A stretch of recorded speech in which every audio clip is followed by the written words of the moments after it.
ini.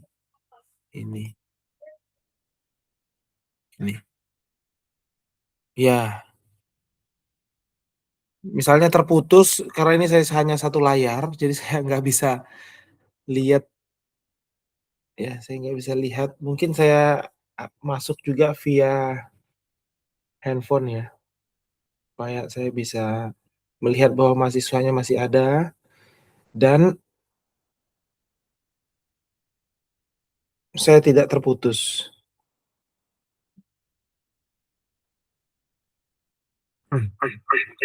Wah, audionya sekarang mental.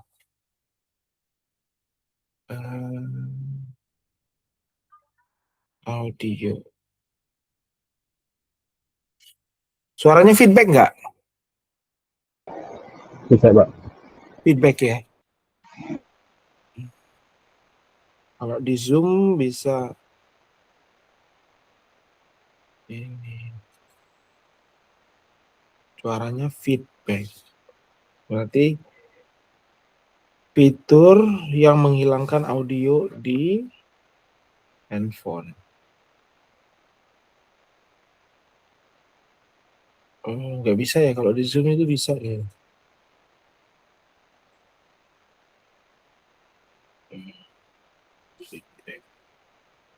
Mungkin ada yang tahu caranya? Kalau di Zoom saya ngerti. Kalau di sini belum.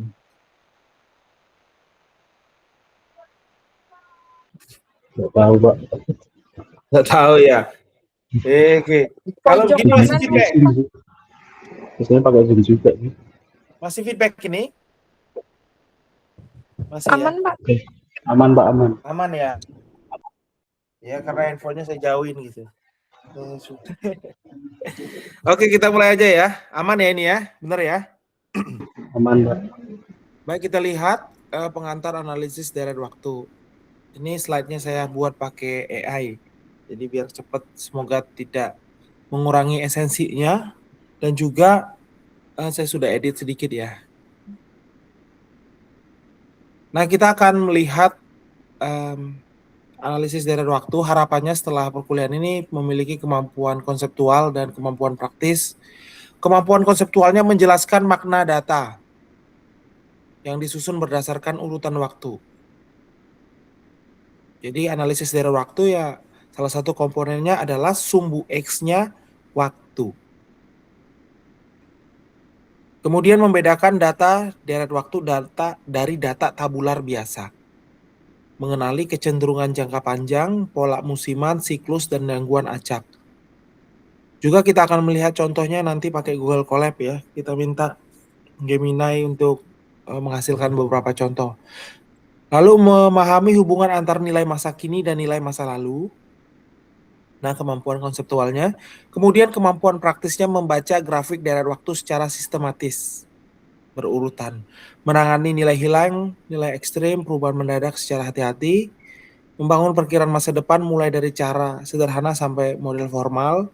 Mengevaluasi hasil prediksi tanpa kebocoran informasi masa depan. Nah, untuk kemampuan praktis ini bisa dibantu dengan AI. Enak zaman sekarang. Nah, kita akan melihat hakikat, esensi, karakteristik data deret waktu, time series data.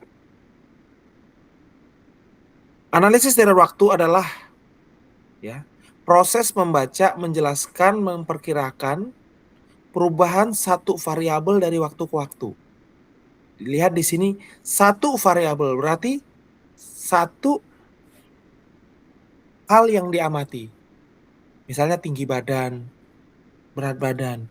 Namun yang unik di sini dibandingkan dengan data tabular biasa adalah waktunya. Nah, waktu pengamatannya tergantung kita. Misalnya secara manual, tentu keterbatasan kita adalah kehadiran. Misalnya sensus penduduk aja 10 tahun sekali. Sensus ekonomi 5 tahun sekali. Sensus pertanian 4 tahun sekali. Sensus kemiskinan mungkin kalau ada dananya bisa 2 atau 3 bulan sekali. Tergantung kita kalau melibatkan manusia. Tapi kalau melibatkan sistem, alat, sensor, interval waktunya bisa lebih pendek, bisa detik. menit, 5 menit, 1 jam, tergantung kita.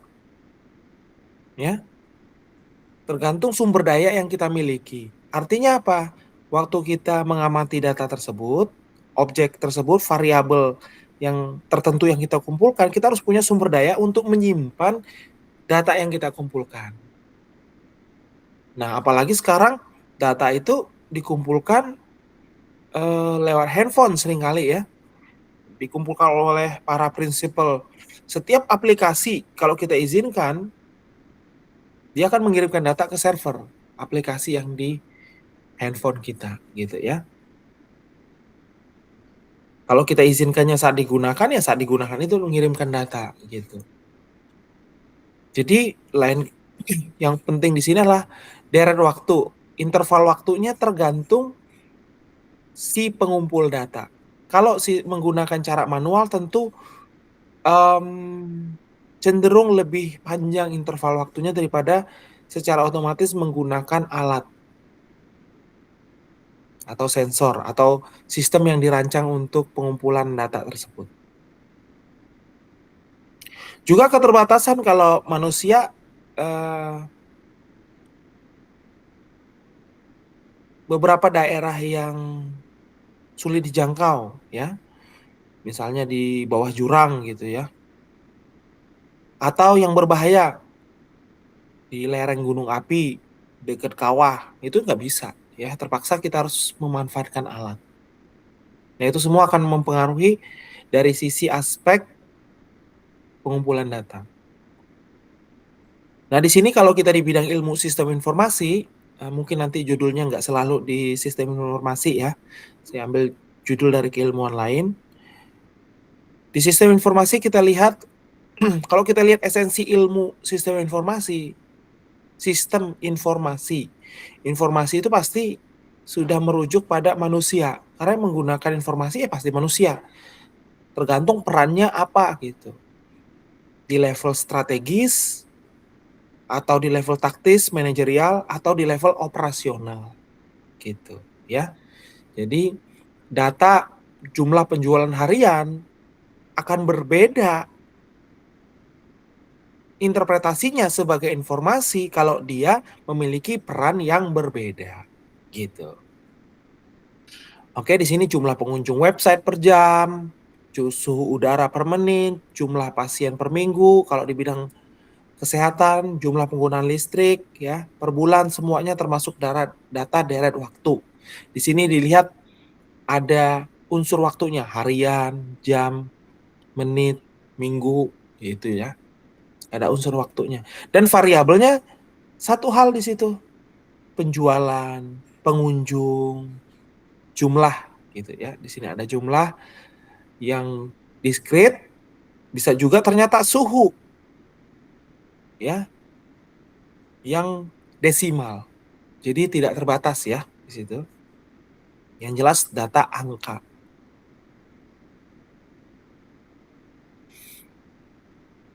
Hal yang terpenting di sini adalah urutan waktu. Jadi bukan hanya ada waktu aja, tapi urutan waktu datanya, waktunya tuh benar-benar disusun secara kronologis. Gimana kalau datanya tidak teratur intervalnya? Apakah bisa disebut data time series? Tetap bisa kalau waktunya kita urut. Ya, dan memang tujuan kita adalah mengikut sertakan kronologi urutan waktu tersebut dalam analisis kita. Jadi beda dengan data tabular bisa diubah urutannya.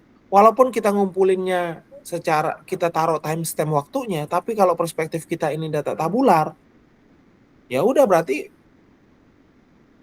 kolom waktu itu jadi nggak penting karena bisa diubah gitu, ya dengan data biasa. Jadi kita nggak memperhatikan waktunya, mau urutan 1 diubah ke urutan 10, bisa aja. Tapi kalau memang kita ingin melakukan analisis deret waktu, nggak bisa baris pertama dipindah urutannya dengan baris kelima dan sebaliknya gitu ya. Yang bawah pindah ke atas, atas pindah ke bawah, nggak bisa. Harus berurutan. Nah, kemudian sifat yang lain, nilai hari ini tidak berdiri sendiri. Jadi suhu hari ini bisa aja dipengaruhi suhu kemarin, 2 hari lalu gitu. Jadi nggak berdiri sendiri ya. Nilai minggu lalu bisa aja berkaitan dengan nilai hari ini. Atau nilai minggu lalu berkaitan dengan minggu lalu sebelumnya lagi dari minggu lalu itu. Ya, jadi nilainya tidak berdiri sendiri tapi berkaitan dengan T0, berkaitan dengan T-1, berkaitan juga dengan T+1. Bisa juga berkaitan dengan T+2. Gitu. Nah, itu sifat-sifatnya ya. Kalau memenuhi sifat tersebut, kita sebut data deret waktu. Jadi nggak mesti kalau ada kolom waktu data deret waktu, kalau kita tidak memperlakukannya sebagai data deret waktu. Ya. Nah, di sini kita lihat tulisannya di sini, data deret waktu adalah data yang memiliki cerita. Ini nggak boleh dilupakan, cerita. Ya, memang kelihatan datanya naik turun. Tapi di balik data tersebut ada cerita yang merupakan akumulasi faktor-faktor yang mempengaruhinya dan konteks. Nah, makanya disebut cerita. Kalau kita bercerita ke teman kita dalam kehidupan sehari-hari, pasti kita ceritakan konteksnya. Di mana kejadian itu terjadi. 5W1H, apa itu? Mengapa begitu? Kira-kira kejadian itu bisa terjadi karena apa ya? Mengapa? Kapan? Kejadian sebelumnya, siapa yang terlibat? Who gitu. Karena ada cerita. Begitu juga data time series, ya. Jadi ini sangat penting karena di setiap angka berada pada posisi waktu tertentu.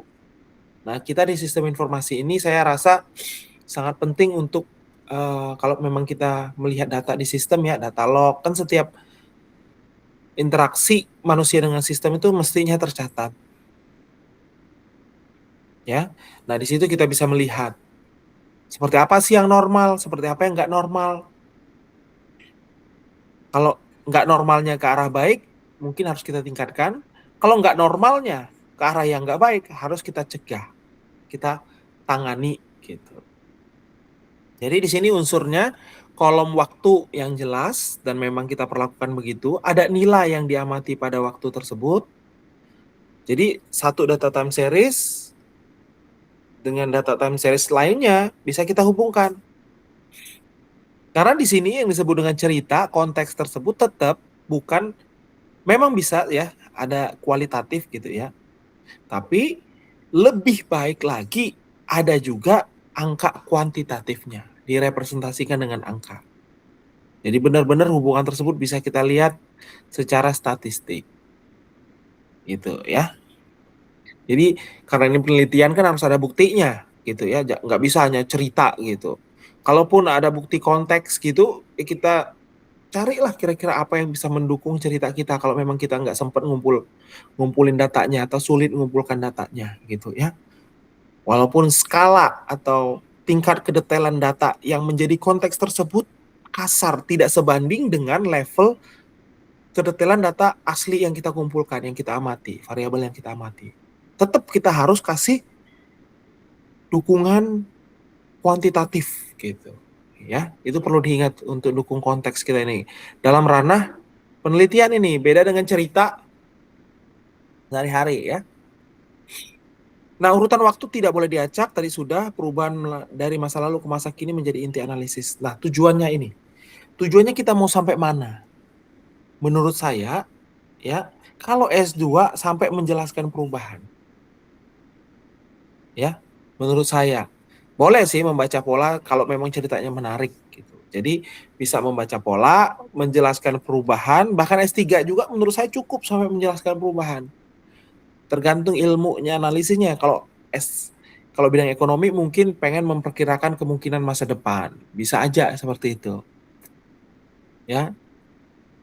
Jadi kalau kita bisa membaca pola, menjelaskan perubahan, kita publikasi di jurnal yang bagus, itu sudah bagus ya.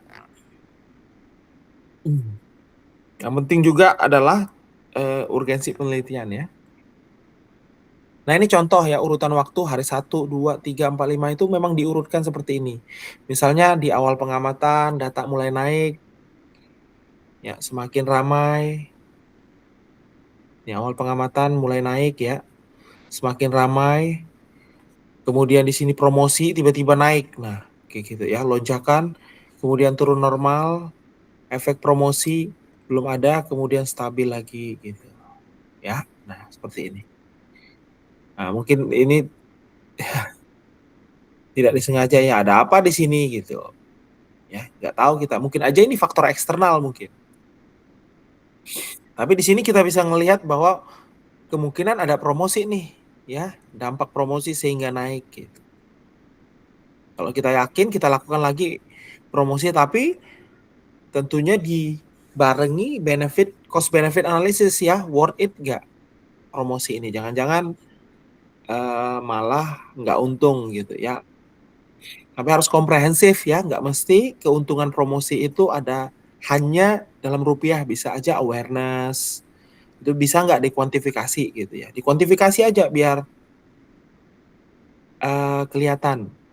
Kemudian persepsi begitu aware kan muncul persepsi ternyata produk ini bermanfaat ya gitu ya, cerita dari mulut ke mulut ya, kalau memang pengalaman dari promosi itu baik untuk calon konsumennya, itu juga sebenarnya perlu dikuantifikasi ya, biar itulah ranah marketing aja itu. Jika urutan ini diacak, kita tidak lagi melihat sebab akibat, arah perubahan maupun pola pemulihan setelah promosi ya, jadi nggak boleh diacak.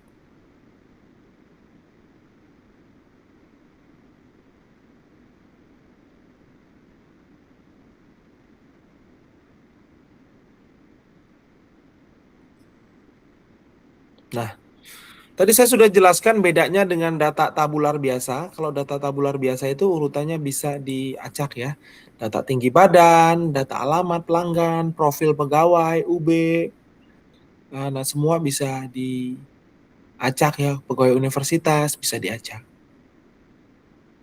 Baris data dapat ditukar tanpa mengubah makna utama. Kemudian yang ini juga penting, kalau kita ingin melakukan pendekatan machine learning, mempelajari pola atau melakukan prediksi, pembagian data untuk pelatihan dan pengujian sering dapat dilakukan secara acak. Kalau untuk data tabular biasa. Oke, tapi kalau untuk data deret waktu nggak bisa. Ya, makanya begitu urutan waktu tadi sangat penting, begitu kita misalnya dapat data dari 2000 sampai 2025 gitu ya, punya data. Ingin memprediksi 2026, bagaimana caranya? Ya, belum bisa mungkin ya. Waktu ingin membangun model itu, kita pakai data 2000 sampai 2024. Nah, data yang 2024 ke 2025 yang kita telah punya ini digunakan untuk memvalidasi hasil model kita yang kita bangun dari 2000 sampai 2024 atau gitu ya. Jadi kita udah punya data untuk memvalidasinya. Data lama digunakan untuk membangun model, data baru digunakan untuk menguji model gitu.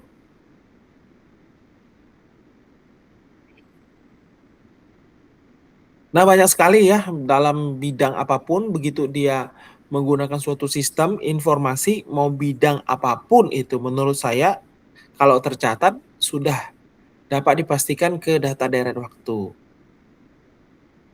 Memang kadang-kadang suatu sistem, misalnya sistem LMS ya, mungkin hanya aktif akan lebih banyak penggunanya kalau mendekati ujian. Ya, itu pun hanya untuk download gitu ya. Kemudian mungkin ada juga yang seneng gitu ya kalau biasa belajar dari HP, handphone, dan sudah bagus tampilan LMS-nya, ya dia bisa belajar langsung dari situ. Jadi jumlah penggunanya lebih tinggi gitu. Beda-beda perilaku setiap user dalam berinteraksi dengan materi ya dalam suatu sistem. Tergantung dengan keadaannya. Kalau internetnya nggak kencang pasti di-download dulu ya. Karena ingin bisa diakses mana aja gitu. Beda-beda ya. Kalau memorinya penuh, device-nya nggak mendukung tapi internetnya kencang, mungkin dia akan langsung gitu ya. Tapi kalau udah mendekati tanggal tua, pakai datanya udah mungkin cepat habis, beda lagi gitu. Jadi beda-beda, sangat dipengaruhi konteks ya. Namun semua itu kadang terlalu detail, nggak bagus juga untuk menjelaskan time series analysis ya. Nggak perlu kita, kadang-kadang kita nggak perlu untuk tahu fakta itu ya, tergantung cakupan analisis kita gitu ya. Cuma kita sadar bahwa konteks yang saya bilang tadi, yang mempengaruhi cerita tadi, bisa berasal dari dalam sistem dan luar sistem, internal dan eksternal. Yang eksternalnya levelnya bisa dari lokal sampai global. Nah, misalnya sekarang harga bahan bakar, misalnya bensin gitu ya. Ceritanya lagi dipengaruhi global gitu. Untuk Indonesia. Kalau negara lain mungkin beda gitu ceritanya, ya. Kalau di Indonesia sendiri, di Jawa akan beda dengan yang di Papua gitu. Harga bahan bakarnya kenapa nggak sama? Jadi perbedaan itu ya sudah ada ceritanya lagi. Karena itu kan data time series. Kenapa misalnya di luar Jawa misalnya ke arah timur sana lebih mahal misalnya ya. Kenapa gitu. Itu mungkin faktor, masa faktor eksternal ataukah faktor internal? Ya, jadi internal dan eksternal itu tergantung bagaimana kita membatasi cakupan analisis kita. Oke, gitu ya. Jadi mulai sekarang harapan saya kalau melihat sesuatu itu kita juga sudah memiliki konsep waktu. Apapun itu, ini apakah sesuatu yang saya amati satu kali aja gitu ya. Gimana sebelumnya, gimana setelahnya gitu. Yang sebelumnya tadi apakah bisa lebih panjang kita mikirnya, harian, bulanan, mingguan, tahunan, sampai ke depannya kira-kira seperti apa gitu. Jadi keputusan kita saat ini akan lebih, kata orang sih bahasanya bijak gitu ya. Tapi kalau kita berdasarkan data gitu kan, polanya seperti ini gitu. Nah, itu banyak membuat hidup kita lebih nyaman. Contoh terakhir nih, kan mertua saya datang misalnya ya. Datangnya tengah malam. Biasanya kalau kita udah jemput, gak mungkin kita langsung tidur. Ya nggak? Kalau naik kereta datang malam-malam, langsung tidur nggak? Nggak mungkin. Nah, makanya karena ada pola itu, saya jam 7 udah tidur. Tidur dulu sejam 2 jam. Nanti jemputnya jam 11 malam. Sehingga nggak kelihatan ngantuk kan. Jadi cerita dulu, mau tidur ya tidur-tidur aja gitu. Saya nyupir juga, misalnya saya suruh nyupir, atau saya disuruh apalah gitu, nggak ngantuk gitu.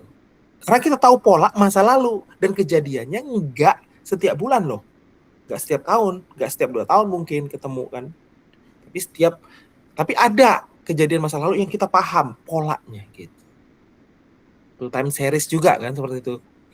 Atau keluarga lain yang datang gitu. Kan kita jadi tahu. Nah,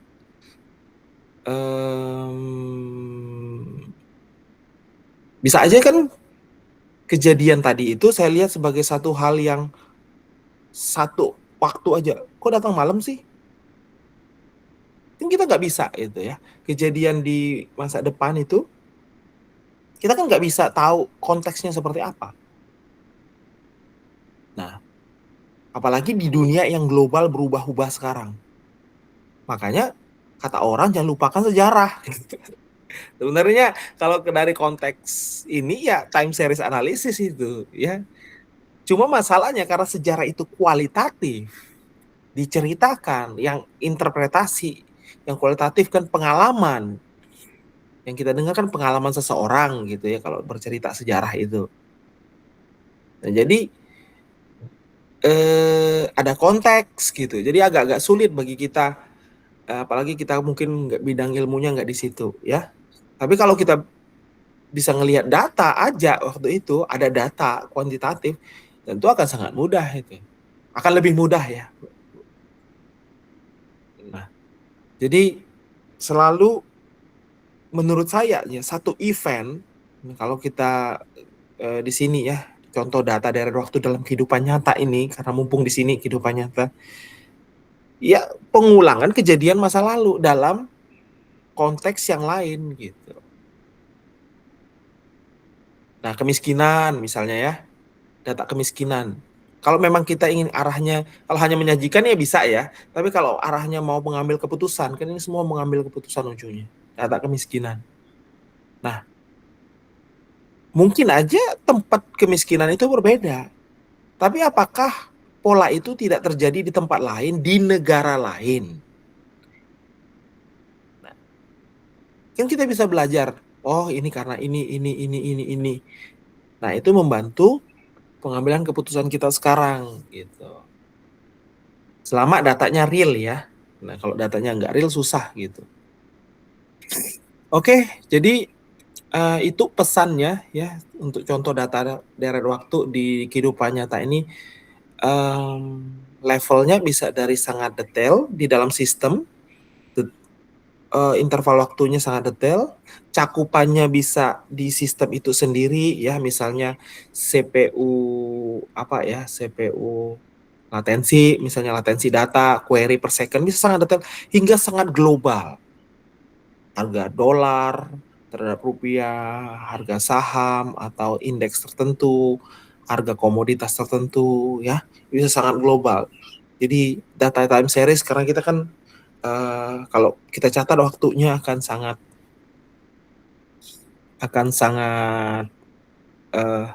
bisa kita perlakukan sebagai data time series, dan coba lihat satu kejadian itu bukan sebagai satu kejadian yang independen, kan nggak bisa gitu di kehidupan nyata ini ya.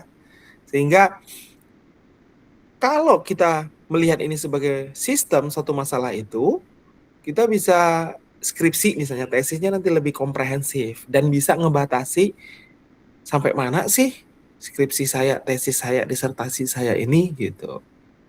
Mana sih batasannya, apa yang bisa saya kontribusikan, dan memang sebenarnya bisa saya kontribusikan tapi bukan masuk batasan penelitian saya gitu. Jadi diskusinya nanti dan hasilnya itu lebih bagus. Gitu ya. Ya, kita lanjutkan lagi ya. Tujuan analisis deret waktu memahami masa lalu. Menggambarkan apakah data naik. Nah, ini tujuannya. Turun, stabil atau berulang. Nah, kedua, menemukan periode ramai, sepi, normal dan tidak biasa. 3, menjelaskan perubahan berdasarkan konteks kejadian nyata. 4, membedakan pola yang konsisten dari kejadian kebetulan. Nah, kita lihat satu-satu ya. Yang masa lalu dulu. Menggambarkan apakah data naik, turun, stabil atau berulang. Jadi pertama kali kalau kita dapat data time series itu kita lihat naik, pola ini tren ya, tren. Bahasanya tren naik, turun, stabil atau berulang. Kalau naik, wah ini bagus atau buruk. Kalau suhu naik, temperatur naik, makin panas. Artinya apa? Bisa-bisa kita semua harus beli kipas angin, nambah AC gitu. Ya. Kalau dolar naik, kalau terus naik, nggak ada kecenderungan turun, bisa-bisa kita kerja setengah mati pun misalnya ya, semua harga-harga kebutuhan yang impor, kalau semuanya masih impor, naik. Kerja setengah mati pun kalau nggak ada kenaikan gaji yang selaras ya percuma gitu. Harus siap-siap nih memotong pengeluaran yang tidak perlu. kembali semakin ke kebutuhan primer gitu. Beberapa mungkin nggak terdampak ya kalau memang masih di atas garis kemiskinan ya, jauh lah di atas garis kemiskinan. Tapi kalau udah dekat garis kemiskinan atau di bawah garis kemiskinan itu udah kerasa sekali gitu. Buffernya kurang gitu ya untuk ekonominya gitu. Kadang mengantisipasi perubahan gitu. Kalau turun, nah akan berdampak bagaimana ke kita. Kalau stabil, kalau berulang, nah gitu ya. Jadi kalau kita melihat kembali ke kehidupannya, tak ada hal yang harus kita pertahankan naik trennya. Ada hal yang harus kita turunkan perlahan, kemiskinan kita turunkan ya. Kalau bisa kita turunkannya agak slope-nya, lerengnya tuh agak curam kalau bisa gitu ya. Tapi jangan stabil, nggak bagus gitu. Kesejahteraan, apa ya, kematian bayi pada saat kelahiran gitu harus turun gitu ya. Kemudian apalagi stunting harus turun, yang jelek-jelek harus turun, yang bagus-bagus harus naik ya. Jumlah prestasi mahasiswa di berbagai bidang harus naik gitu. Yang stabil apa? Harga pangan stabil, kalau bisa turun. Yang stabil, apalagi stabil. Jumlah deforestasi ya, stabil bahkan turun gitu ya.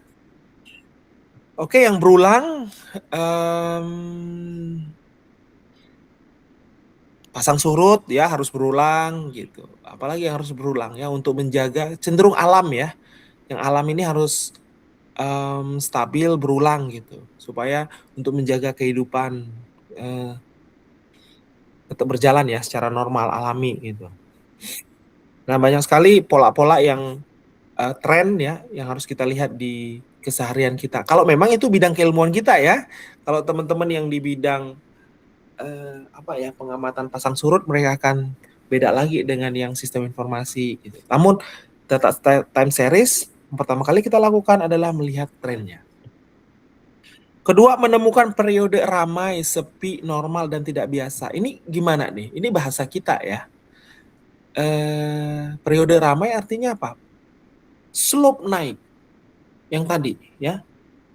Lerengnya naik hingga puncak. Jadi nggak mungkin terus naik. Harus ada puncaknya ya. Karena sesuatu yang terus naik itu kan harus ya bagus ya. Cuma yang baik ya. Yang baik. Cuma akan ada waktunya datar gitu ya. Datar. Mungkin dia setelah itu akan turun seperti itu. Jadi akan mencapai nilai maksimum suatu waktu ya. Kemudian slope-nya tadi, kelerengannya cenderung datar ya. Kemudian sepi, nilai minimum ke arah bawah slope-nya ya. Kemudian normal, nah normal ini kita yang definisikan ya. Periode ramai, sepi, kalau istilah kualitatif seperti ini kita yang definisikan. Normal itu seperti apa sih? Kalau dikuantitatifkan seperti apa normal untuk data ini gitu. Apakah rata-rata, misalnya gini, dulu waktu isu perubahan iklim ya, wah temperatur semakin naik gitu. Trennya naik, nggak normal ini gitu. Nah normalnya didapat dari mana? Rata-rata temperatur 30 tahun ke belakang. Nah, jadi semakin lama pengamatannya, semakin kita memperoleh data yang akurat untuk mendefinisikan normal, gitu ya. Nah, yang tidak biasa apa ya? Keluar dari normal itu. Kalau dalam statistik mungkin Z-score lebih dari 3. Tapi apakah pasti lebih dari 3? Oh tidak. Kita lihat dampaknya di masyarakat gitu. Jadi harus ada keterhubungan antara statistik angka yang kita lihat dengan di masyarakat. Contohnya, kenaikan suhu yang panas, suhu sehari-hari ya, temperatur di luar yang panas, untuk orang dewasa mungkin akan lebih tahan nih kita kipas-kipas lah. Kalau kita nggak punya akses terhadap kipas angin ya. Tapi untuk bayi yang baru lahir atau lansia yang udah tua, suhunya sama. Tapi mereka udah goyang-goyang seperti ini mungkin udah nggak tahan gitu. Ya, jadi memang nggak bisa disamaratakan. Itu baru level individu. Gimana kalau level daerah, level komunitas, level yang saya bilang tadi daerah ya, sudah negara, itu beda. Jadi kita lihat lagi konteks analisis kita ya. Jadi memahami di sini masa lalu gitu ya. Benar-benar kita paham. Bukan hanya pada level data tapi level di masyarakat gitu. Pengguna akhir dari analisis kita kalau digunakan untuk membantu pengambilan keputusan. Kemudian menjelaskan perubahan berdasarkan konteks nyata, iya ya. Jadi kalau memang berubah, rata-ratanya segini nih 5 tahun ini. 5 tahun misalnya dari 2000 ke 2005. 2005 ke 2010 rata-ratanya naik. Ya udah kita bilang naik gitu. Kita bedakan 2000 ke 2005, 2006 ke 2010. Beda, jangan disatukan gitu. Kalau memang kita berhasil membuktikan secara signifikan memang beda. Ya. Jadi ini harus dibedakan ceritanya gitu. Sebelum COVID, saat COVID, setelah COVID itu masa yang berbeda. Menghasilkan mungkin sampai sekarang dampaknya terasa gitu ya. Ada perbedaan. Mereka yang peneliti di bidang masing-masing mungkin bisa menceritakan perbedaannya. Ya, kalau di bidang sistem informasi apa bedanya? Orang lebih pengguna media sosial meningkat, apalagi awareness terhadap user experience meningkat gitu ya. Sekarang orang sudah mengharapkan lebih ya setiap harinya gitu terhadap experience, pengalaman. Pengalaman itu selalu individual. Makanya disebut user experience beda. Cuma kalau kita ngurusi satu ya susah. Kita buat segmentasinya. Kecuali dia adalah high valued customer. Dia sumber pendapatan kita banyak dari dia ya. Terserah Sultan lah ngomong apa gitu. Kita kasih experience terbaik ya. Misalnya nasabah-nasabah prioritas yang akunnya 500 juta 1 miliar ke atas ya kasih experience berbeda dong gitu. Namanya juga user experience. Tapi sekarang digital istilahnya ya. Oke, itu masa lalu masih banyak lagi mungkin yang bisa kita tambahkan di sini. Ya, kita lihat masa depannya. Tujuan menghadapi masa depan memperkirakan permintaan, memperkirakan variabel tadi yang kita amati. Misalnya variabel permintaan, beban sistem, aktivitas pengguna, menyiapkan stok, setelah kita perkirakan jangan didiamin aja, apa yang harus kita lakukan, siap-siap. Ya, makanya membantu pengambilan keputusan. Yang ngambilnya siapa? Kita gitu. Orang yang kita kasih tugas tupoksinya gitu. Mendeteksi peringatan dini ketika pola menyimpang. Ya, makanya kita tentukan dulu normalnya itu seperti apa. Normalnya mungkin ya pastikan lagi ya. Harus nyambung ke kehidupan nyata. Bisa aja normalnya itu satu standar deviasi dari rata-rata atau 1,5 pakai ini ya kuartil Q1 sama Q3, Q2-nya kan median misalnya ya. Ya 50%-nya ya, jadi 25 sama 75 misalnya ya. Oke,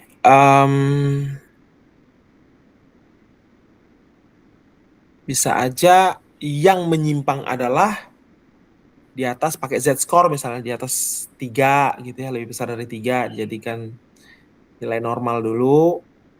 Tapi kembalikan lagi ke kenyataan gitu. Waktu kita dapat angkanya itu misalnya nih Z-score yang normal adalah di atas 1,75 misalnya. Ya udah.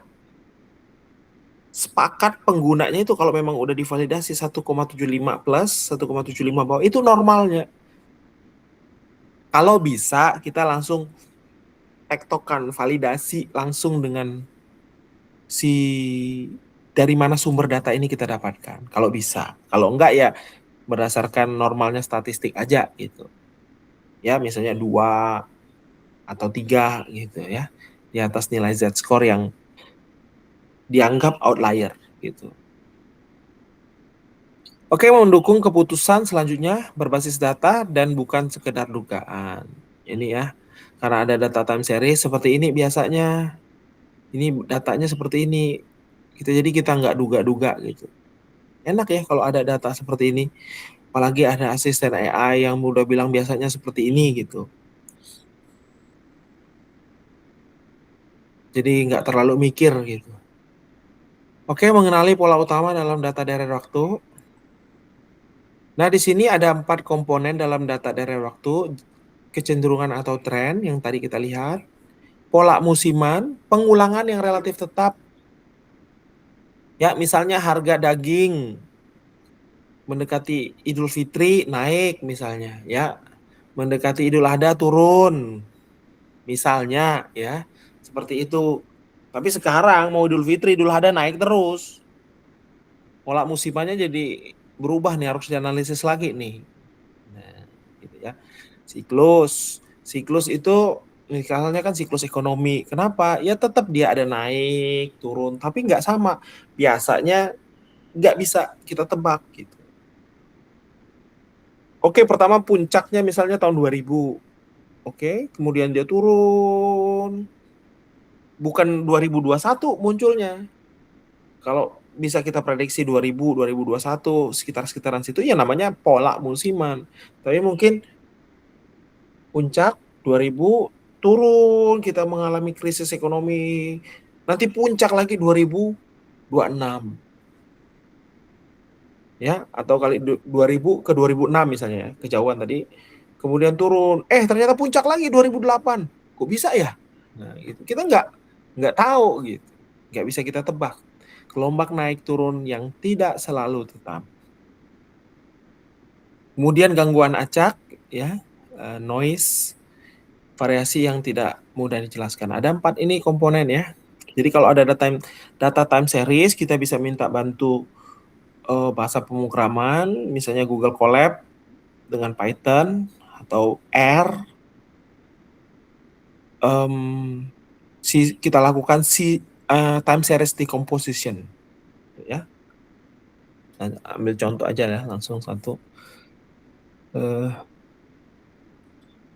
And show. Colab ya. Mungkin.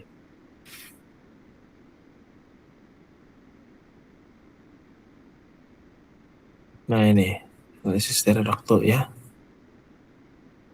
Nah, minta AI yang hasilkan gitu ya. Lakukan, berikan data dummy, time series gitu ya. Kemudian decompose data time series tersebut. Gitu. Gunakan data real gitu. Ya. Setelah itu prompt-nya di sini ya, kode. Buatkan contoh data time series dengan data real. Setelah itu lakukan decompose ya, uraikan data time series itu. Gitu aja kita omongnya gitu. Jadi nanti dia akan mengadakan data real world air passenger di Kaggle ini banyak ya. Dari start model library-nya Python. Bahasa Python ya. Kemudian dia lakukan sesuatu ya, mencari data waktu, jumlah bulan, kemudian dijadikan data frame agar mudah dianalisa pakai Panda. Nah, lalu dilakukan seasonal decomposition. Di sini udah diimport library-nya, fungsinya dengan model aditif, ada lagi model multiplikatif. Itu pilihan ya, nanti kita lihat di slide. Periode 12 bulan karena 1 tahun. Kemudian tolong diplot data asli time series-nya, trennya, pola musiman, dan residual. Gitu. Oke. Nah ini data time series-nya. Naik, naik, naik, naik. Data aslinya. Detail datanya bisa kita cek ya. Kita baca tentang metadata dan karakteristiknya. Lalu trennya naik. Naiknya lumayan banyak ya. Kemudian ini pola musimannya yang berhasil diekstrak. Kita bisa lihat nih di bulan apa setiap tahunnya ya ini kan. Setiap tahunnya yang maksimum periode ramai. Nah ramai itu gimana sih? Wah ini belum ramai nih. Kalau kita ngomong kan kualitatif, oh udah ramai ya. Mungkin ada konsumen ngelihat di sini. Oh belum ramai nih, nanti puncak-puncaknya di. Nah itu ya, lagi ngomong kayak gitu time series tuh. Oh iya, kok bisa rame di situ? Kan itu pas ini, ya, pembicaraannya jadi nyambung lagi ya. Wah, kalau kita punya bisnis, kalau berarti kalau saya datang ke sini rame ya Pak?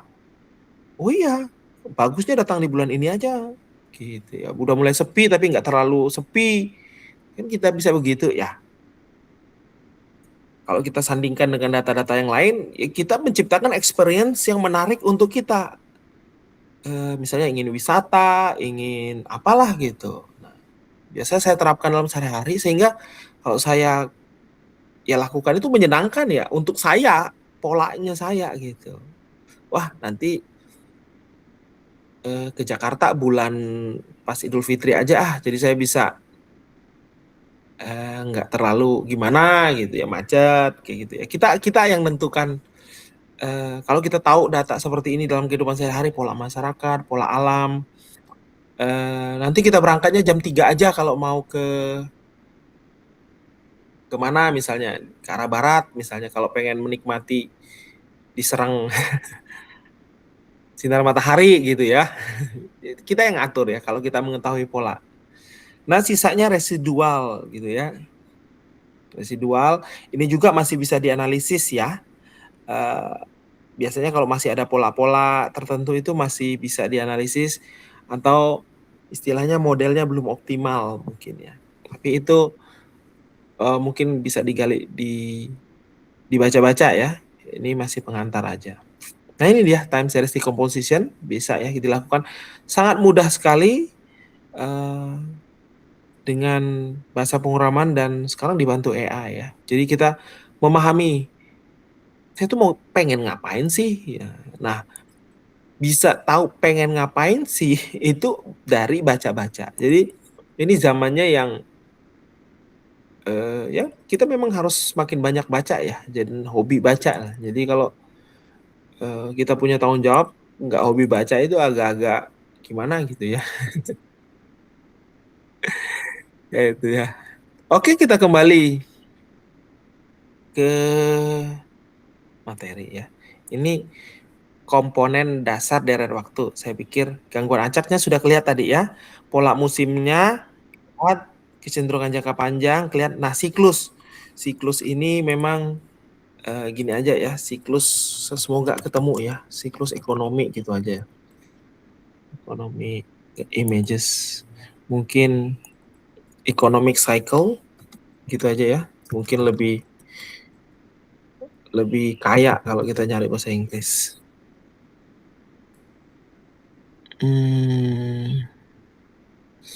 Ini teori ekonomi ya. Ya kita lihat aja lah misalnya begini gitu. Cuma dia nggak ngasih tahu ya di sini. Ya boleh lah ini udah kelihatan. Ini kan beda ya lebar dengan yang begini kan. Otomatis dan juga panjangnya juga kan beda ya.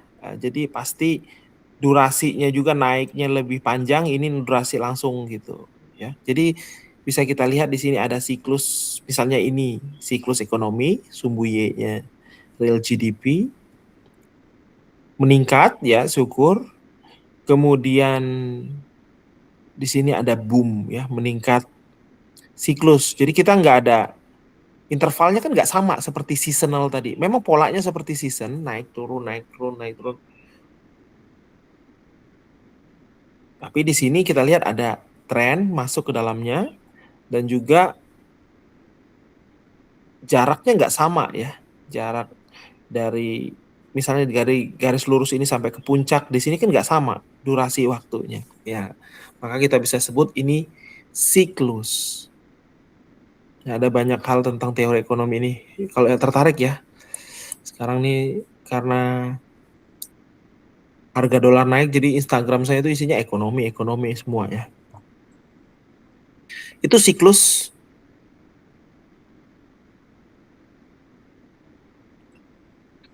Melanjutkan. Nah, kita lihat satu-satu ya, kecenderungan jangka panjang, tren, berupa kenaikan, penurunan, kestabilan tadi sudah. Misalnya contohnya sistem informasi, jika pengguna aplikasi terus meningkat selama setahun, berarti terdapat kecenderungan naik, terus meningkat gitu ya. Apakah peningkatannya signifikan bisa kita analisis dengan statistik. Tinggal Google ya, teknik statistik untuk melihat tren, uji signifikansi tren gitu. Biar lebih saintifik gitu. Wah, ternyata bukan suatu kebetulan ini. Yang menurun apa sekarang? Dengan meningkatnya media digital ya, pengguna pelanggan media cetak berkurang dari tahun ke tahun. Kecenderungan turun. Memang seperti ini ya. Mungkin perlu juga materi ini ya, diajarkan sejak awal. Kadang kita baru dikenalkan itu di perkuliahan ya, sehingga kita ini refleksi aja ya. Sehingga kita mungkin waktu SMA kan cuma diajarkan apa ya, waktu SMP kita harus siap menghadapi perubahan global. Global maksudnya apa gitu. Mungkin kalau kita dikenalkan bahwa ada data deret waktu kan kita lebih aware. Oh, ternyata bisa naik, bisa turun ya gitu. Jadi nggak melihat sesuatu itu kan hanya satu snapshot aja gitu. Bagus juga ya kalau saya nggak tahu ya kalau ini bisa masuk kurikulum di mata kuliah SMP lah gitu. Kalau perlu SD ya. Kan kita kalau nggak salah cuma dinamika global bahwa ini begini ya. Kalau disajikan dengan angka mungkin akan lebih bagus ya dan disajikan dengan yang menarik untuk anak-anak sesuai atau remaja sesuai usianya. Oke, jika lanjut ya, data bergerak di sekitar angka yang sama dalam waktu yang lama, data dapat dianggap relatif stabil. Nah, kecenderungan ini penting menunjukkan arah besar dari suatu fenomena bukan hanya perubahan kecil. Ini yang penting. Kan tadi sudah lihat garis seperti ulat tadi ya, seperti benang, seperti gelombang. Itu menarik secara visual. Tapi dalam saintifik bukan hanya visualisasi. Makanya analisis dan visualisasi. Jangan hanya visualisasi, bisa nipu. Lakukan analisisnya, angkanya sajikan secara kuantitatif. Kemudian berikan cerita kualitatif didukung visualisasi tadi. Satu, kesatuan itu ya, jangan dipisah-pisah. Gitu. Ini pesan saya nih. Kalau hanya gambar-gambar gitu, wah keren kayaknya. Tapi nggak ada maknanya. Orang bisa menunjukkan interpretasi yang berbeda-beda gitu. Kita malah menyulitkan diri sendiri dan orang lain. Apalagi taruh di media sosial. Itu ya langsung ke sana ke sini gitu ya. Jadi heboh gitu. Apalagi kalau itu informasi yang penting. Oke? Nah, contoh naik, contoh turun, contoh stabil ya. Sudah bisa dilihat. Kemudian pola musiman. Musiman kalau kita memang unik ya Indonesia ini. Kita cuma tahu musim hujan, musim kemarau. Sehingga sehari-hari, wah udah musim hujan, wah udah musim kemarau gitu ya. Kalau kita yang orang tuanya mungkin apa ya, bukan petani, kita kurang terekspos mungkin atau nelayan atau mereka yang bekerja benar-benar terkait musim gitu. Tapi kalau orang tua kita kerja yang terkait musim, kita akan ngerasakan itu omongannya ya, pembicaraannya. Wah, udah waktunya ini nih, udah waktunya itu tuh, udah waktu bajak sawah, udah waktunya nabur gitu. Waktu kalau orang tua kita benar-benar ada hubungannya sama alam pekerjaannya gitu ya. Nah, kebetulan kita dua ya, musim hujan, musim kemarau, dulu juga perekonomian kita dipengaruhi ini ya, sistem ya keuangan negara kita ya. Cuma sekarang mungkin udah lebih fleksibel. Dalam analisis deret waktu, pola musiman berarti pola yang berulang secara teratur. Nah, teratur dia. Bisa kita lihatlah polanya. Makanya kalau kita banyak ke petani, nelayan, mereka bingung. Lah, karena perubahan iklim. Biasanya udah berbuah, ya. Biasanya ikannya banyak di musim ini. Kok nggak ada ya? Nah, gitu. Bingung. Kalau apalagi eh, exposure teknologi masuk ke daerah situ, misalnya GPS yang bantu nyari ikan gitu kan, untuk nelayan itu nggak ada, bingung dia, ya tebak-tebak aja gitu. Bulan begini, biasanya begini. Memangnya ikan hanya dipengaruhi bulan? Ya memang ada, tapi kan ada suhu air, suhu ini, suhu itu, ya tsunami, banyak hal yang mempengaruhi. Jadi tebakannya semakin banyak melesetnya, bisa aja ada yang tepat gitu ya. Jadi teknologi akan sangat membantu di sini posisinya ya. Makanya di sini disebut pola musiman, pola yang berulang secara teratur. Yes, begitu teorinya. Cuma pola ini bisa berubah. Nah, itu yang perlu diingat ya. Kalau pola itu berubah, ya kita juga harus berubah gitu. Bisnis kalau nggak berubah kan ya kalah dengan pesaing yang melihat perubahan itu atau masuk saat perubahan itu terjadi. Nah, di sini peran teknologi untuk bisa membantu kita mungkin bagus kalau bisa melihat perubahan itu, paling enggak bereaksi lebih cepat untuk menghadapi perubahan itu. Ya, nah itu kalimatnya nanti. Oke, akses sistem akademik meningkat pada saat pengisian rencana studi. Ya, ini bisa gimana nanti mungkin dari pihak akademik ya menyikapinya. Tapi kalau kapasitas servernya masih sangat mumpuni, ya ini biarin aja gitu. Cuma kita tahu aja gitu. Ya, ini kapasitas server kita masih cukup kok. Jadi cukup tahu informasi. Tapi kalau memang nggak cukup, ya terpaksa harus melakukan tindakan yang memerlukan perspektif investasi gitu ya. Aktivitas mahasiswa meningkat menjelang batas pengumpulan. Nih contoh-contohnya, penjualan produk tertentu meningkat hari raya sehingga diantisipasi terlebih dahulu. Ya, pola musiman ya, pengulangannya dapat dikaitkan dengan waktu tertentu. Nah ini begitu definisinya. Tapi saya bilang tadi, tren pun bisa patah ya, yang naik bisa jadi stabil, bisa turun, pola pun bisa bergeser ya. Biasanya hujan di puncak hujan di ber dulu ya, Desember, di Pantura Februari. Sekarang kok ber baru di Pantura, maaf, ber nggak hujan, bahkan baru Februari, di Pantura baru bulan Mei. Nah udah beda tuh. Kenapa itu? Apakah ini siklus? Apakah memang musimnya, polanya sudah berubah? Itu ya yang sehari-hari yang bisa kita lihat. Oke, siklus tadi sudah. Contohnya siklus ekonomi, siklus minat pasar terhadap produk, siklus pertumbuhan dan penurunan layanan digital. Nah ini satu lagi untuk siklus ya. Siklus minat pasar terhadap produk. Berarti kita bisa product cycle. Product cycle. Nah ini seperti apa ini? Ada banyak sekali teorinya ya. Development, MVP, minimum viable product, chasm, jurang yang harus dilewati. Kalau sudah berhasil dilewati, jurang ini ya, di sini nih early adopter nih. Early adopter yang mengamati, yang senang melihat, yang pada nge-review itu, influencer yang followernya langsung banyak ya. Kemudian produk market fit berhasil dilewati jurangnya, naik terus.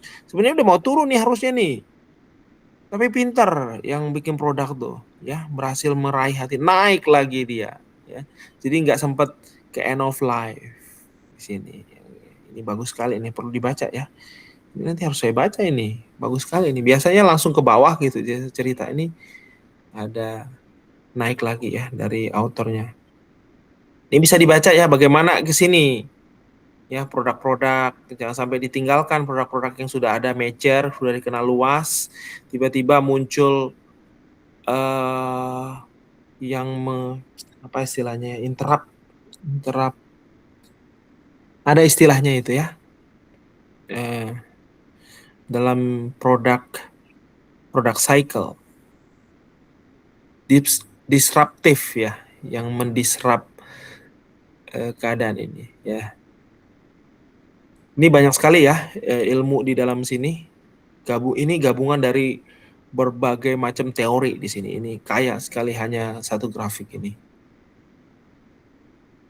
Oke, kita lanjut lagi. Itu siklus ya.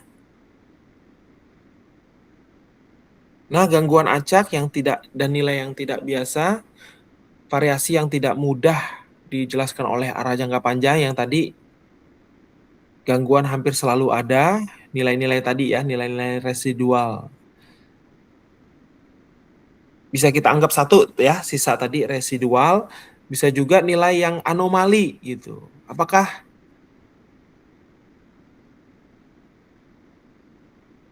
anomali itu selalu jelek? Tidak ya. Di sini gangguan acak nilai tidak biasa disebut nilai ekstrim ya. Jadi saya bilang tadi residual, tapi kali ini kita fokusnya lebih ke nilai ekstrim ya, outlier. Nah, nilai ekstrim bukan sampah seringkali ya. Kadang-kadang seringkali informasi penting dalam pengambilan keputusan. Ada nih anomali-anomali. Benarkah dia ini adalah error atau ini sesuatu yang penting gitu, di luar normal? Pengunjung suatu website 500 misalnya malam-malam. Biasanya 500, jam 2 pagi 500. Tapi satu malam 5.000. Wah, ada apa ini? Bisa aja kita abaikan. Tapi bisa aja itu merupakan serangan gitu ya. Nah, makanya kita perlu jangan dibiarkan aja ya, dilihat ini ada apa ini gitu. Itu yang dari sisi negatifnya ya, karena kita serangan itu kan negatif. Yang positif misalnya,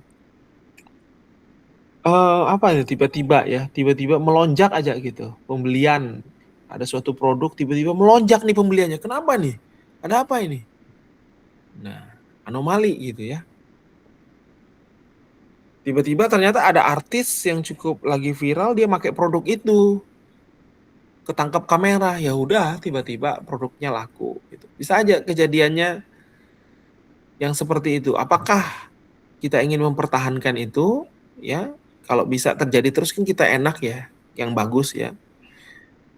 Tapi kalau yang terjadi terus yang jelek ya kita kesusahan gitu. Nah ya, bisa kita bilang kalau bisa kita replikasi yang atau mengkapitalisasi dari nilai ekstrim tersebut ya sangat baik ya, sangat baik. Atau belajar sesuatu dari serangan tadi, meningkatkan pertahanan kita juga jadi lebih baik. Jadi sesuatu yang ekstrim ya, ini sesuatu yang perlu dikaji secara khusus juga. Jadi ada memang tujuan analisis tadi khusus menganalisis nilai-nilai ekstrim tadi, menemukan nilai ekstrim, bahkan menciptakan nilai ekstrim. Atau memberikan nilai ekstrim yang akan membawa pada struktur yang baru. Gitu. Ya, biasanya kajian yang senang di sini itu kajian di bidang interaksi ya antar sistem, misalnya sosial dan lingkungan, sosial teknologi. Nah, itu. Biasanya yang bisa ngerubah sosial ini adalah sesuatu yang ekstrim di sisi teknologi, di sisi lingkungan, di sisi ekonomi, sosial ekonomi, sosial hukum, hukum dan sosial kan. Kejadian hukum yang luar biasa kan ngerubah struktur gitu ya. Ini nilai ekstrim makanya disebut kadang bukan sampah, merupakan informasi yang penting dalam pengambilan keputusan. Jadi kalau kita mempelajari itu, jadi kita siap menghadapi yang akan terjadi. Misalnya COVID, itu apa itu? Sosial semua kan itu. Sosial di satu sisi, serangan di satu sisi lainnya teknologi gitu ya. Kesehatan, social health, social economy, social politics, social semua ngerubah. Ini kita sampai ke tatanan hidup baru, sampai dibilang new order. Strukturnya memang sudah berubah sama sekali. Nah, itu ya. Itulah sebenarnya kalau kita belajar dari tahun-tahun dulu di mana penggunaan masker sangat perlu, langsung saat detik itu juga distribusi masker sangat tinggi harusnya, tapi agak lambat kan. Jadi produksi masker itu langsung seret. Bahkan kalau kita lihat di berbagai negara sampai lansia itu membuat masker sendiri gitu ya, yang didistribusikan pakai kain-kain gitu sampai dibikin 3 lapis. Kalau saya ingat dulu di video yang viral gitu ya. Jadi kita nggak ngebahas ini secara khusus, tapi ini ada di data time series ya.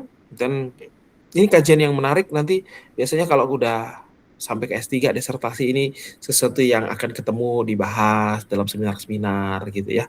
Kalau di kita kurang lah ya. Kalau masih sarjana atau itu, oh nilai outlier Z lebih dari 3 gitu. Gitu-gitu aja ya. Kalau udah lebih tinggi, ini sesuatu yang akan ngerubah struktur, itu sesuatu yang akan banyak dibahas ya. Ada banyak sekali contoh-contohnya ya. Mungkin kita buka aja ya grafik-grafik. Siapa tahu structure change in technology misalnya. Sosioteknologi misalnya. Sosioteknologi. Bisa nih kita cari-cari gambar-gambar kira-kira apa yang menjelaskan fenomena-fenomena apa gitu ya. Bisa kita lihat ya kira-kira. Nah, yang seperti ini ya, misalnya social system, technical system, ini yang pola-pola umum. Kemudian kita lihat ya, dynamic in socio-technical system. Nah, gambar-gambar seperti ini ya, sambil kita baca gitu ya. Kemudian kita pahami pelan-pelan aja ya. Nah, ini banyak sekali nih. Kalau kita ingin banyak sekali pengetahuan kalau kita ingin memahami fenomena yang terjadi di sekeliling kita gitu ya. New socio-technical regime influence landscape. Nah, ini contoh-contohnya, jadi bisa kita lihat di sehari-hari kita ya, sesuatu yang mungkin kita melihatnya hanya oh ada gini ya. Oh, Xiaomi udah menguasai ya, Nokia kalah, Android muncul ngalahin Symbian OS. Nah, itu fenomena, teorinya begini gitu ya. Arah nilai ekstrim tadi bisa membuat kita sampai ke sini gitu. Oke. Di bidang lain juga ya, socio ekologi misalnya. Dalam kajian resilience lahir dari sini ya. Kajian resilience dalam bidang teknologi juga lahir dari sini ya. Mana Bapak? Menurut saya ya.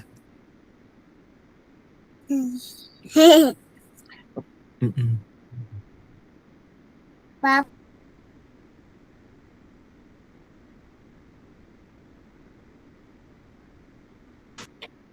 Oke, kita lanjutkan ya. Di sini contohnya, nah ini misalnya gambar-gambar seperti ini ya. Nah ini bicara tentang sedikit banyak mungkin, oh sayang ya, kabur ya. Sedikit banyak berbicara tentang ya tadi ya, sesuatu yang ekstrim ya. Tadi nilai-nilai ekstrim. Nah di sini breakthrough, breakdown ini kalau bintang begini bisa aja kita artikan sebagai sesuatu yang ekstrim. Oke, apalagi in disaster, semua gitu. Disaster. Nih, kalau kita melihat ini sesuatu yang ekstrim, anomali. Ya, ini anomali, gangguan. Gitu. Ya. Jadi banyak fenomena tadi begitu kita, ini kan fenomena nyata ya. Fenomena nyata di lapangan, dibuat teori, kita sandingkan dengan istilah-istilah time series, statistik gitu ya. Nah, pasti karena sangat besar konsep ini, di dalamnya ada variabel-variabel yang bisa kita gali untuk memahami konsep tadi ya. Ini kan udah banyak sekali konsep-konsep yang tergabung di dalamnya gitu ya. Nah, itu menarik ya untuk menambah pengetahuan kita. Cuma memang ya di ranah jurnal gitu ya, sampai yang kadang yang diturunkan ke kebijakan gitu ya. Gitu. Nah, itulah yang kita ajarkan di ruang-ruang kelas gitu. Oke, kayaknya kita sampai jam 11 lewat aja ya. 11 lewat 15 sekitar segitulah. Nah, kemudian di sini tadi sudah dilihat modelnya tadi ya, waktu di kompos tadi misalnya ada model penjumlahan dan model perkalian, cara penjumlahan dan perkalian, aditif dan multiplikatif.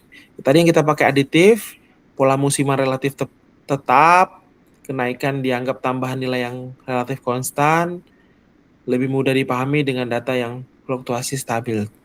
Kalau tadi bisa nggak kita bikin pola multiplikatif ya, bisa aja gitu ya.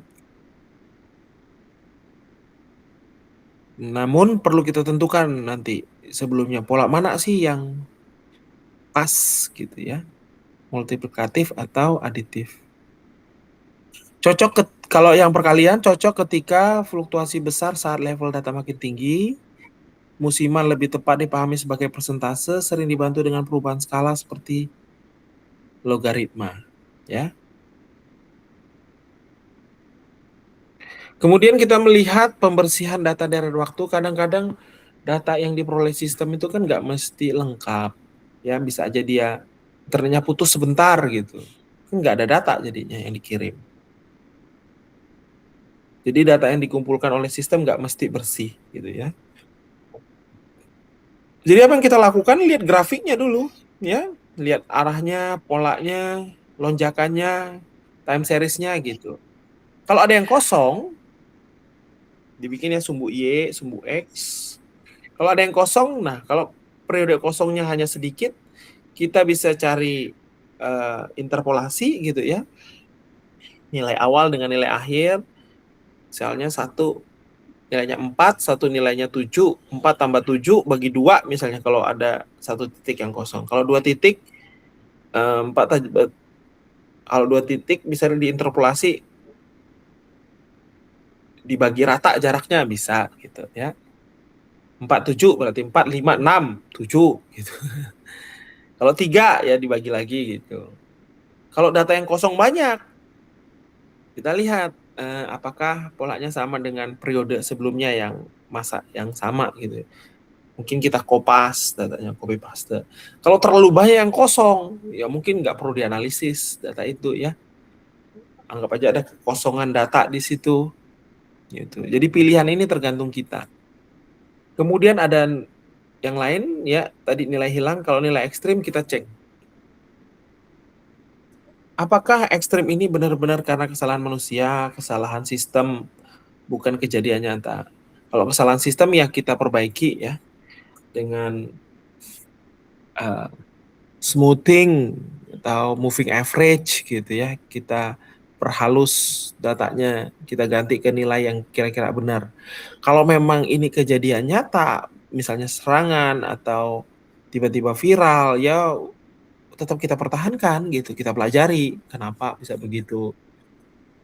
Kalau memang data ini mau digunakan untuk analisis, kalau memang dalam tiba-tiba viral tadi tidak menjadi fokus analisis, ya kita hilangkan dulu, kita ganti dengan nilai yang biasanya berapa. Jadi kembali lagi ke fokus analisisnya, ya.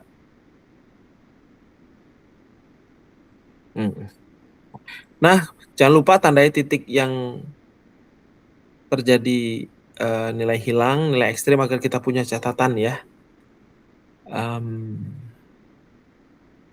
Agar kita tahu cerita yang terjadi di situ. Ya. Jadi nggak mesti begitu kita ubah kan kita udah nggak tahu gitu kalau nggak ada catatan. Jadi catatan itu sangat penting ya. Nah ini pertama ya, pertama lihat grafik, membaca grafik kita sudah lihat tadi komponennya naik turun, pola, siklus, nilai. Sekarang tambah lagi nilai ekstrim, nilai maksimum, nilai minimum, apakah ada perubahan struktur, rata-rata yang berubah, kira-kira gitu ya. Bisa dieksplorasi. Coba saya tunjukkan. Contoh mungkin di sini, ini ya, dari dokumen saya ini, saya mengamati cluster ya, jadi hasil unsupervised classification, kelompok sawah gitu, ya, yang memiliki pola sama. Setelah di cluster, dikelompokkan lagi menjadi 11 lah di sini, 11 kelompok ya yang saya sajikan. Nah, jadi sudah di cluster, klasternya dikelompokkan lagi gitu, kesamaan klaster gitu ya. Nah, kemudian diambil contohnya misalnya di kelompok A, ambil kan ada beberapa anggotanya, klaster 25 misalnya, ya, yang untuk merepresentasikan kelompok A, yang paling bisa merepresentasikan A gitu. Pada intinya mereka sama, tapi kita ambil contoh gitu. Misalnya kita punya di kelas ya, kita ambil satu mahasiswa yang cukup bisa merepresentasikan kelas itu, gitu, perwakilan lah. Coba dilihat di sini, sama seperti data time series tadi, yang merah-merah ini adalah data aslinya ya. Kemudian data aslinya di smoothing gitu ya. Nanti akan kita lihat smoothingnya tadi, prosesnya pakai Google Colab sebentar. Biar tahu sumbernya seperti apa maksud yang saya masukkan. Nah di sini kelihatan kan 2, kemudian ada musim tanam ya, Desember, Januari, Februari. Kan 3 bulan ya, Desember, Januari, Februari. 100 hari misalnya padi ya. 3 bulan. Misalnya nanam Desember, misalnya ya, kan waktunya di bawah ya. Desember, Januari, Februari, Maret panen ya. Maret panen. Desember, di sini Februari puncak.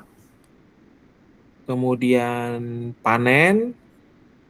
Setelah panen dibiarkan dulu kan, dibajak lagi. Mungkin dibajaknya di bulan Mei.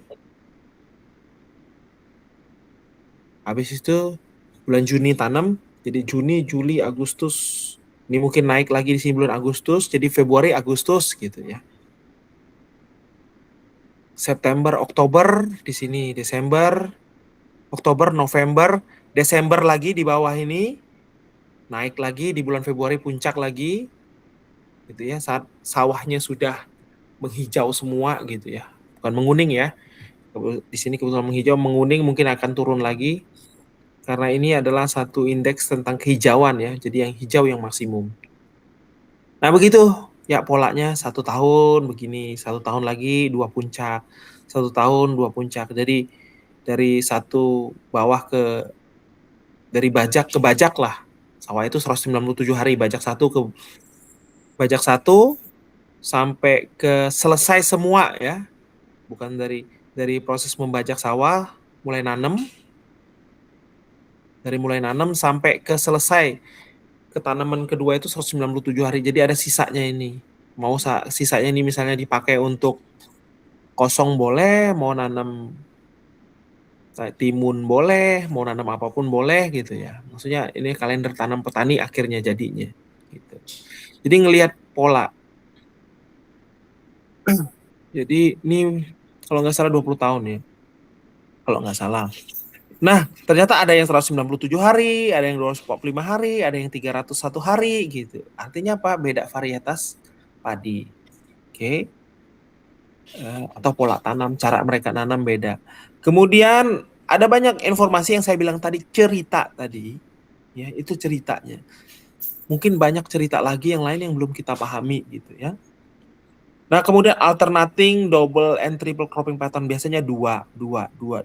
Tapi ada satu waktu mereka 2, 3. Habis itu 2, 3. Nah, kenapa nih? Ya. Terpaksa kita harus cari orang yang paham ini. Ya, dan mau terbuka. Ini ceritanya kenapa? Hayo. Biasanya 2, biasanya 2, 3. Apakah ini sesuatu yang baik? Apakah sesuatu yang kurang baik untuk lingkungan itu dan lingkungan yang lebih luas? Ya, karena sesuatu yang baik itu kan bisa aja untuk lingkungan tertentu kan, belum tentu baik untuk lingkungan yang lebih luas gitu. Ya, itu satu cerita. Kemudian ini loh, ini kok makin turun gitu. Kok makin turun. Sementara yang lain normal-normal aja gini. Ada yang turun ini, kenapa ini? Ada nggak yang mau cerita? Cari lagi gitu ya. Yang lain ini kok relatif stabil gitu ya. Nah, ada banyak cerita lah. Kita harus bisa melihat semua ini ya. Jadi yang saya bilang tadi, begitu kita tampilkan memang ya bagus kelihatannya, tapi ceritanya gimana gitu. Kalau bisa distatistikkan sehingga penjelasan kita itu didukung oleh angka ya. Nah, jadi banyak sekali ya ceritanya, ada juga yang begini, oh biasanya 0,6 nih angkanya ya, sekitar 0,6, 0,5. Ini kok 0,3, 0,4. Ini ada apa yang terjadi? Bahkan ada yang 0,15. Ini apa yang terjadi ini? Daerah yang klaster yang satu ini. Jangan-jangan ini yang kalau ada program itu perlu bantuan ini ya. Mereka menyebut diri mereka petani tapi mereka tidak beraktivitas layaknya seorang petani gitu ya. Rakyat yang ingin sejahtera itu ini mungkin ya.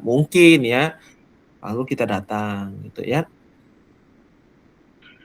Nah, kemudian ada sesuatu mungkin yang loh, biasanya bawahnya 0,05 misalnya ya. Tapi kok ada yang di bawah ini? Ini anomali yang saya bilang tadi. Ya. Ini anomali atau sesuatu yang karena sistemnya salah gitu. Oke, ya. Saya 1 tahun hanya ngamati ini ya, kejadian ini. Saya datang di 1 tahun 2014, kemudian saya datang lagi di tahun 2015. 14, 15, ya 16 juga saya datang. 3 tahun saya datang ke tempat yang sama hanya untuk memahami gitu ya ini.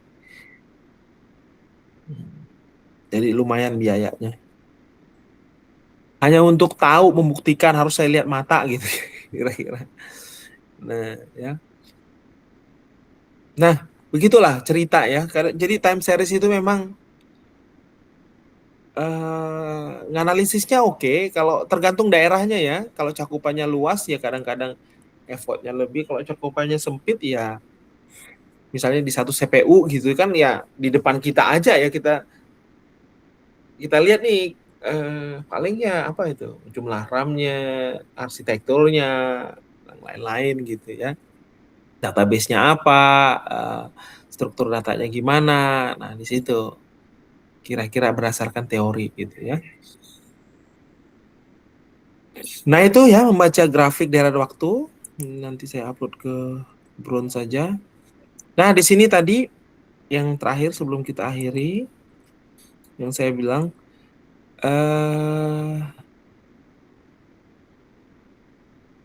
sebelum kita ke sini ya, sebelum ke sini kita buat satu dulu sambil menunggu.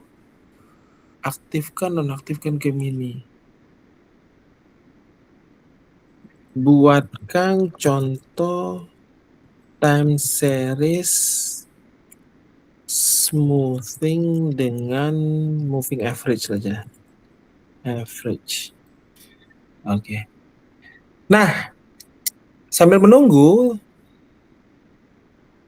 kita bisa untuk data time series ini, kita bisa melakukan eksplorasi yang seperti saya bilang tadi, ya, dengan eksplorasi dengan melihat tren, pola musiman, atau melakukan forecasting. Ya, forecasting itu ya memprediksi berdasarkan data yang ada ini, kita prediksi ya. Selanjutnya akan seperti apa gitu. Forecasting ya, memforecast. Bahasa Indonesianya apa itu? Memprakirakan. Berdasarkan data yang ada. Kalau prediksi beda ya. Kalau prediksi ya bisa, tapi kan perlu divalidasi. Kalau begini gimana ngevalidasinya? Gitu. Forecasting kita ini gimana memvalidasinya gitu. Kalau prediksi kan kita udah ngebangun model dulu pakai data yang sebelumnya ini. Kemudian ini untuk data ujinya, nanti kita cocok-cocokkan errornya berapa gitu. Kalau ini memforecast ya, berdasarkan data ini akan seperti apa, kita bisa bikin skenario-nya pesimis, optimis, dan moderat gitu. Misalnya di sini dibikin yang optimisnya 95 interval. Kalau memang ini penjualan kita akan sangat senang ya. Kalau tim marketing kita semangat. Tapi kalau yang pesimis, wah, ke arah-arah pesimis begini, sepertinya kita harus memotivasi tim marketing kita ya. Kalau moderat ya tetaplah kita dapat bonus ya, lumayan lah gitu. Kalau bisa yang optimis gitu ya. Nah ini forecasting. Oke, kemudian kita lihat tadi yang saya bilang. Nah ini yang smoothing ya. Ada time seriesnya, kemudian kita melihat polanya ya, melihat pola naik dengan smoothing. Cuma belum terlalu tepat, bukan ini yang saya ingin tunjukkan. Buatkan contoh smoothing dengan data time series yang penuh noise, namun tetap dapat dilihat pola musimannya.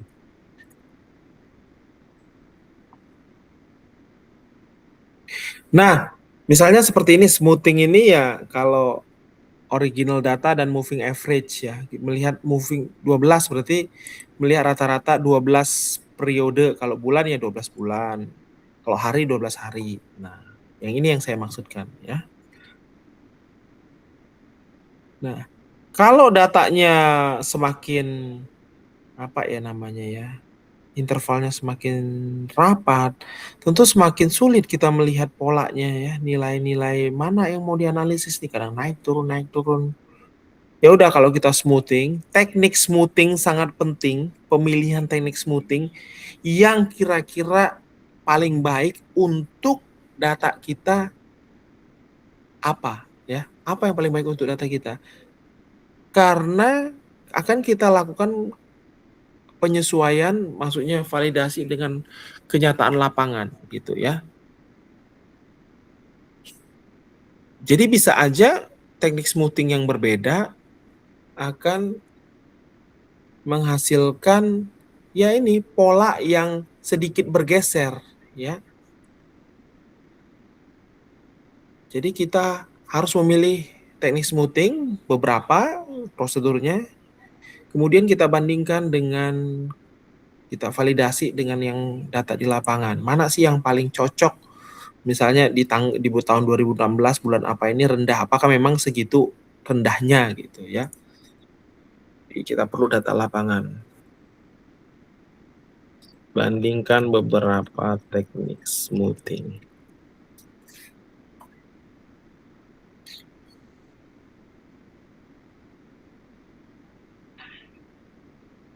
Nah, sebagai contoh di sini moving average ya. Sekarang kita lihat dia akan memberikan teknik smoothing yang lain, misalnya Holt Winters exponential smoothing, Savitsky-Golay filter. Nah, yang saya pakai yang di sini tadi adalah Savitsky-Golay filter ya. Di sini yang saya pakai di sini. Adaptive Savitsky-Golay filter. Nah, kita lihat hasilnya ya. Kita tutup dulu di sini.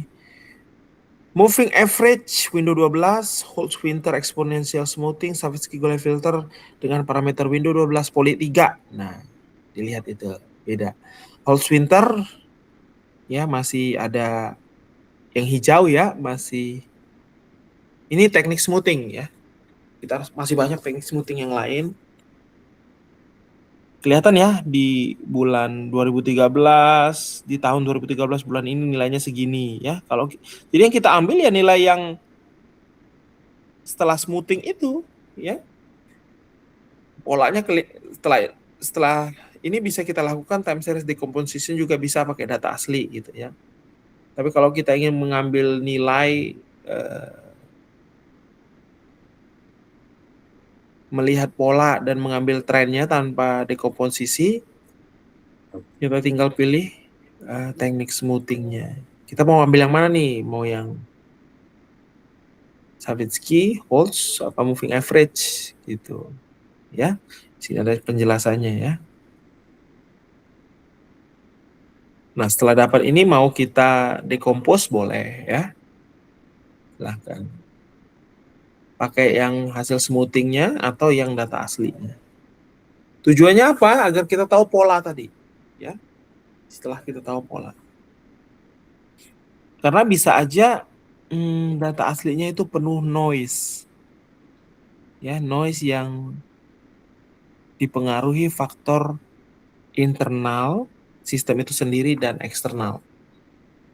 Misalnya sensor, kalau sensornya langsung ketemu dengan objeknya enak, tapi kalau sensornya jauh dari objeknya, harus melewati penyinaran cahaya, angin, kan kalau melewat semakin jauh kan makin banyak interference ya yang mengganggu atau apalah faktor-faktor lain yang mengganggu, sehingga informasi yang kita dapatkan di sini mungkin ada noise-nya ya yang tersembunyi di data yang dikumpulkan. Oke, jadi kita bisa pakai rata-rata bergerak tadi ya. Smoothing tadi juga bisa mengatasi nilai hilang ya. Otomatis kalau ada nilai hilang kan akan diinterpolasi, bisa mengatasi nilai ekstrim. Kalau terlalu berlebihan, kalau kita lihat ya, terlalu berlebihan tadi si moving average ini juga bisa kalau terlalu berlebihan bisa aja menghilangkan struktur ya. Makanya sangat penting untuk menentukan yang mana sih yang paling cocok sesuai dengan data kita asli. Jadi kalau bingung mana yang paling pas, Pak, kembali ke data asli kita. Cerita yang paling sesuai dengan data asli kita, teknik analisisnya yang mana. Nah, semua analisis begitu. Oke, saya pikir begitu aja perkuliahan kita hari ini ya untuk pengantar time series-nya. Masih banyak lagi topik-topik yang menarik ini, tapi saya akan taruh di Brown ya. Secara umum saya rasa sudah cukup ya. Yang materi-materi ini juga sudah saya singgung di penjelasan saya tadi. Nanti bisa dibaca aja. Ini semua sudah ya. Kalaupun ada yang kurang, misalnya kestabilan data ini, sudah terkait dengan struktur tadi ya. Jadi kalau datanya sangat, nah yang seperti tadi ini ya, kita mau memprediksi forecast. Kalau datanya seperti ini, data original naik turun gini, gimana mau nge-forecastnya? Makanya datanya kita lihat dulu, kita smooth polanya sehingga kita bisa dapat, ini kan lebih smooth ya polanya ya. Jadi bisa kita forecast nanti akan kemana gitu ya. Kalau datanya seperti ini, yang sangat penuh noise ini, mau forecastnya gimana? Kita nggak yakin gitu. Jadi kita smoothkan dulu, nanti kita forecastnya berdasarkan smooth ini nanti. Gitu ya. Itu kestabilan data. Oke. Jadi prediksi kita akan lebih bagus kalau datanya stabil, dalam artian tidak tiba-tiba naik turun rata-rata ataupun standar deviasinya. Baik, terima kasih. Saya pikir sampai situ saja perkuliahan kita hari ini. Kalau nanti tanggal 6 udah ujian, nanti saya akan bikin soal pilihan ganda ya. Materinya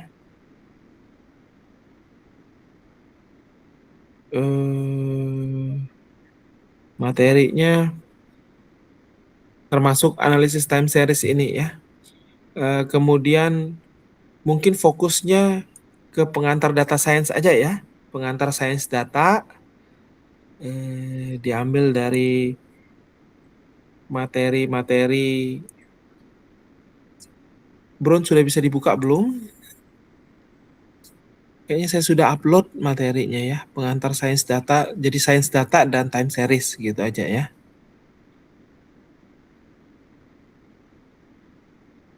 Ini mungkin harus VPN ya. Di sini juga nggak bisa, Pak.